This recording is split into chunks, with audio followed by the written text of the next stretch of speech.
On this episode of Searching for History, Aaron and I are going to take the ferry to San Juan Island. So come along.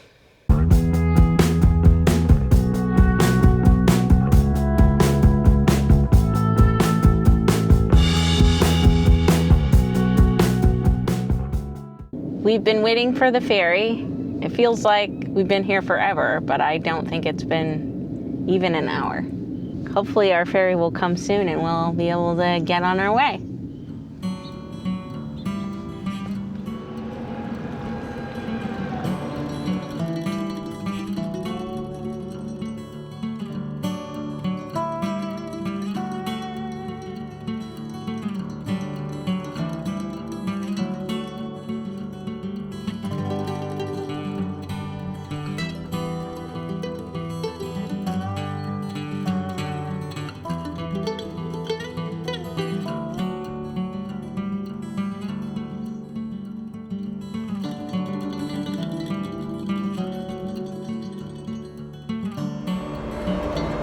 To take the ferry from Anacortes to Friday Harbor on San Juan Island, we had to plan ahead.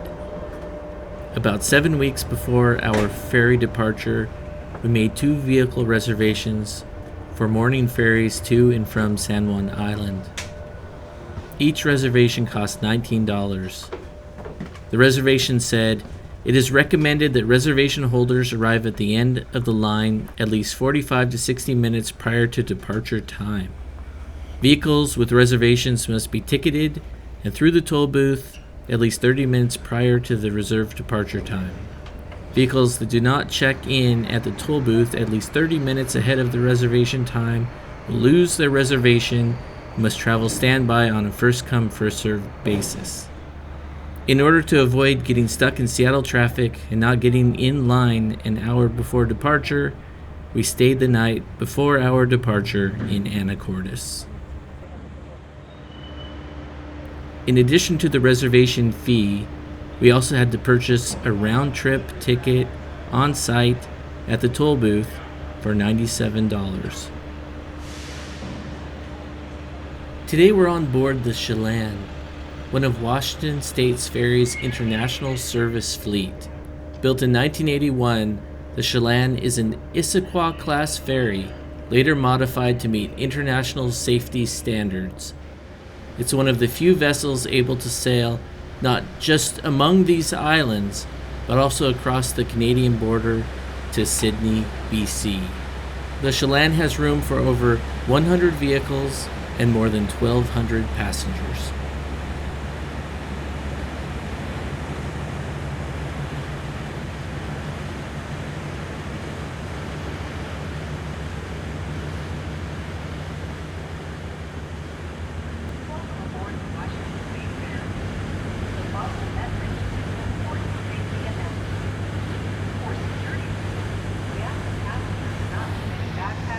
Luggage, packages, or other personal belongings unattended during this crossing.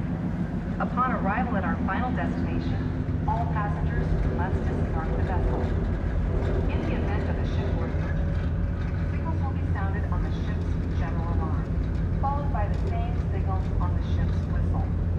If this should occur, you may be asked to... As the ferry weaves through the San Juan Islands, it's easy to be caught up in the scenery.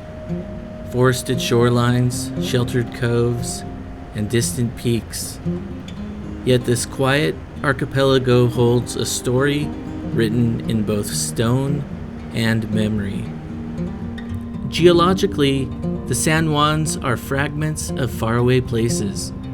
Their bedrock was born in the Pacific, pieces of ancient seafloor and island chains carried eastward on drifting tectonic plates. About 1 million years ago, those fragments collided with North America and became part of the continent. During the last ice age, glaciers advanced and retreated across this region, carving the deep channels and sculpting the islands we're sailing through. The archipelago is quite large. There are about 172 named islands and reefs. Only 4 are served by ferries: San Juan, Orcas, Lopez, and Shaw. Orcas has the highest elevation at Mount Constitution, 2,409 feet. Long before Europeans arrived, Coast Salish peoples traveled these waters in cedar canoes. They were fishing, gathering, and on the islands, tending camas meadows. Every island and inlet carries stories passed down through generations. There is a cafeteria on board, so there is food, but I will warn you, the breakfast sandwiches are awful. However, Aaron liked the clam chowder.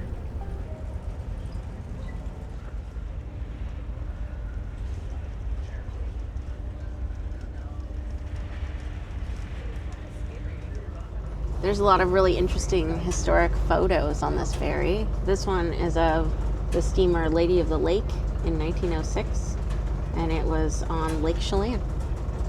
It's pretty fun that they have these Washington Apple advertisements here. These ones say Chelan Beauty and Lake Chelan. Here's a photo of Peter Wapato, and he died in 1949. Nobody was likely person that she was. I don't know. There are a lot more practitioners. Well, what do you think of our ferry journey so far? It's pretty cool.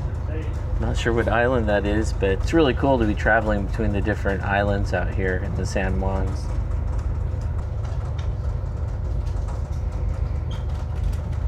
What's your impression?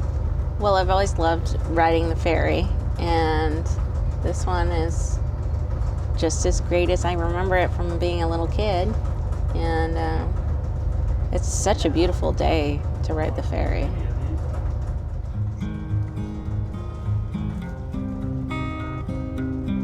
In the 19th century, newcomers arrived, fur traders, homesteaders, and eventually soldiers.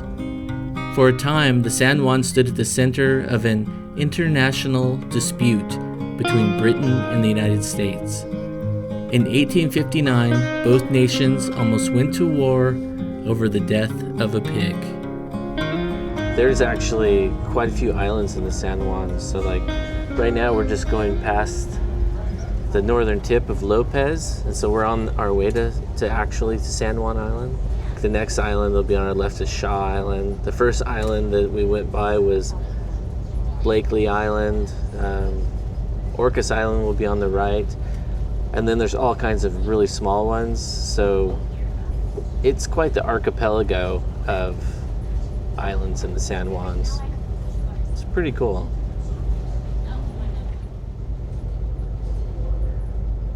So I imagine before Washington State Ferries took over the ferry service to all these islands, that this was part of the Mosquito Fleet. So there would have been small individual companies, running ferries to all these different islands, private companies, before it became ran by the state. In the late 1800s and early 1900s, dozens of little steamships crisscrossed the islands, carrying mail, farm goods, and passengers. Their nickname came from the sight of so many boats darting across Puget Sound like a swarm of mosquitoes. For islanders, they were lifelines. By the mid-20th century, cars, highways, and larger ferries replaced them. Our journey on the ferry from Anacortes to Friday Harbor took about 1 hour and 15 minutes. If you have never ridden a ferry through the San Juan Islands, you are really missing out. I highly recommend planning a journey to one of these islands. You will not be disappointed. Well, let's head back down to the car. I can see Friday Harbor right there. Okay.